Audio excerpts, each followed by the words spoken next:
The time clock now appears in a pop-up dialog box. You can access it through the My Time Clock, or simply clicking the time clock icon near the top of AceProject. You no longer lose your place within the interface, since this window can be opened and closed at any time. A new user assistant mechanism has been added. It is accessible through the Add User Advanced Mode option. There are two modes of entry, a grid mode and a text mode. The text mode can be used to copy and paste from lists that you may have in other programs. Just be sure to follow the entry format. Let's use the grid mode to add some users.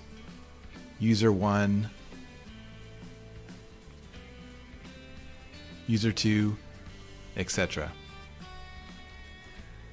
Click the Next and use either default settings, which is a normal user and predetermined settings, or select an existing user and apply his settings. Next, assign the users to projects, or not, and set project level access rights. Lastly, verify the settings and then click Apply. The new users are now created. When you edit a project, you can now add or modify the project status, type, and priority directly. You no longer have to go to the Administration Configuration section to do this. Here, let's add a new project status.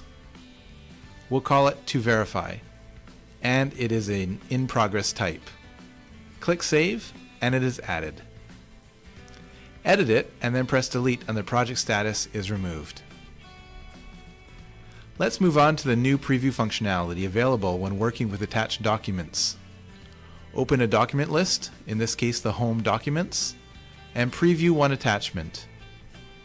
You can now see an arrow when you hover over the image, and of course click the arrow to advance to the next document. There are always little changes and additions throughout the interface.